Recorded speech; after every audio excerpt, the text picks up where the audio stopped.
अवधूत चिंतन श्री गुरुदेव दत्त श्री स्वामी समर्थ। माझ्या चॅनलमध्ये तुमचं सगळ्यांचं मनापासून खूप खूप स्वागत, आभार।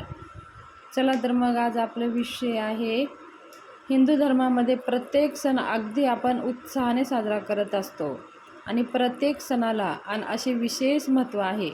धार्मिक मान्यतेनुसार हनुमान जयंतीसुद्धा एक विशेष असं महत्त्व आहे। आपल्या जीवनातल्या सगळ्या समस्या दूर करण्यासाठी ह्या हनुमान जयंतीच्या दिवशी काही विशेष असे पूजा केल्याने आपल्या जीवनातल्या सगळ्या काही समस्या दूर होत असतात।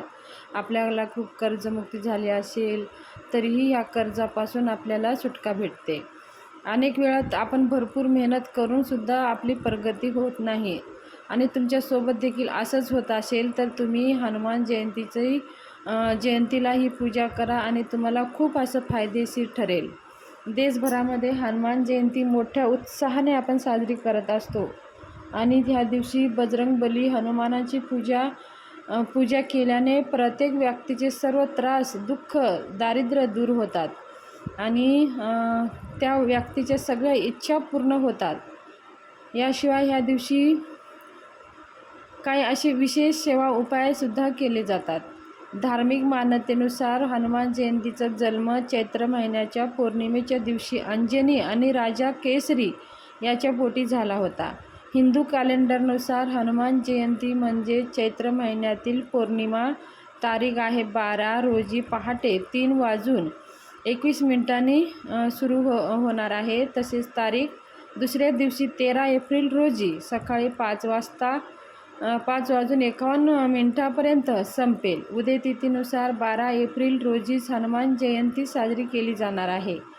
हनुमान जयंती पूजा विधी। हनुमान जयंतीच्या दिवशी हनुमानजीसोबत भगवान श्रीराम आणि माता सीतेची सुद्धा पूजा केल्याचे महत्त्व आहे। ह्या दिवशी आपल्याला सकाळी लवकर उठून आंघोळ करून स्नान, लाल कपडे घालून त्याच्यावर हनुमानजीचं फोटो ठेवून, प्रसाद ठेवून, शेंदूर, लाल फुले, तुळशीचे पाने आणि चोळा आणि बुंदीचे लाडू अर्पण करून त्यांना मंत्राचा जप करून हनुमानाला नैवेद्य दाखवून हनुमान चाळीसाचा पाठ, सुंदरकांडाचं पाठ, त्याचबरोबर मारुती स्तोत्र म्हणून आपण आरती करून प्रसाद वाटायचा असतो। हिंदू धर्मात हनुमानजींना 7 चिरंजीवीपैकी एक मानले आहे, अजूनही पृथ्वीवर आहे असे म्हटले जाते।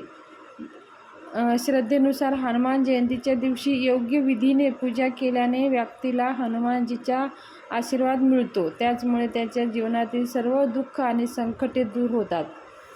या दिवशी पूजेदरम्यान त्यांना फुले, हार, शेंदूर, बुंदी किंवा बेसनचे लाडू, तुळशीचे पाने अर्पण करून केल्याने हनुमानजी लवकर प्रसन्न होतात।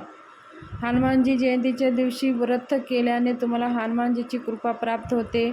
आपल्या आयुष्यात सुख, शांती आणि समृद्धी नांदते। संतान प्राप्तीसाठी हनुमान जयंतीचं व्रत केल्याने फायदेशीर ठरते। तुमच्या आयुष्यात संकट दूर करण्यासाठी हनुमान जयंतीच्या दिवशी हनुमान चाळीसाचं पाठन करावं। मंगळवारच्या दिवशी हनुमानची पूजा आणि त्यांना सिंदूर अर्पण केल्यामुळे तुमच्या कुंडलीतील मंगल दोष कायमचा निघून जातो। हनुमानजीच्या दिवशी धार्मिक उपाय केल्यामुळे तुमचे आरोग्य निरोगी राहते। आपल्या हनुमान जयंतीच्या दिवशी जर आपल्याला खूप काही कर्जबाजारी झाली असेल, कर्ज फिटत नसेल, खूप मेहनत करून प्रयत्न करून जर कर्ज आपले फिटत नसेल तर हनुमान मंदिरामध्ये जाऊन हनुमानजीला ह्या वस्तू अर्पण करायचं आहे। आपल्याला एक विडा घ्यायचा आहे, पानाचा विडा, आणि एक नारळ घ्यायचा आहे आणि शेंदूर, चमेलीचं तेल आणि एक दिवा घ्यायचा आहे आणि हनुमान जयंतीच्या दिवशी हनुमान मंदिरात जायचं आहे। नारळ आणि विडा आपल्या हातात घ्यायचा आहे। मारुतीरायाला विनंती करायची आहे, ज्या काही आपल्या कर्जबाजारी झालेला आहे या कर्जातून मुक्ती मिळावं म्हणून हनुमानजीला विनंती करून ते नारळ आणि पानाचा विडा ठेवून द्यायचा आहे, दिवा लावून द्यायचा आहे। चमेलीचं तेल टाकून दिवा लावून हनुमानजीला सिंदूर अर्पण करून धूपदीप वाळून तिथं बसून 7 वेळेस हनुमान चालीसाचं पाठन करून हनुमानजीला विनंती करून यायचं आहे। हे तुम्ही हनुमान जयंतीच्या दिवशी आवर्जून करा. तुमच्या सगळ्या काही मनोकामना तर पूर्णच होतात आणि कितीही मोठे कर्ज असू द्या, कर्जबाजारी असू द्या, ते कर्जापासून सुटका मिळण्यास मदत होते, मार्ग भेटतं आणि आपण जे काही कार्य करतो ते यश प्राप्ती होण्यास मदत होते. तर हे हनुमान जयंतीच्या दिवशी आवर्जून कर्जमुक्तीसाठी उपाय तुम्ही करा. तुमच्या सगळ्या काही कर्जापासून मुक्तता भेटेल. त्याचबरोबर घरामध्ये हनुमानजीचं फोटो ठेवू नये असे म्हणतात. कारण का हनुमानजी हे ब्रह्मचारी आहेत आणि आपण घरामध्ये ब्रह्मचारीचं पालन करत नाहीत, म्हणून आपल्या घरामध्ये हनुमानजीचं फोटो नसावं.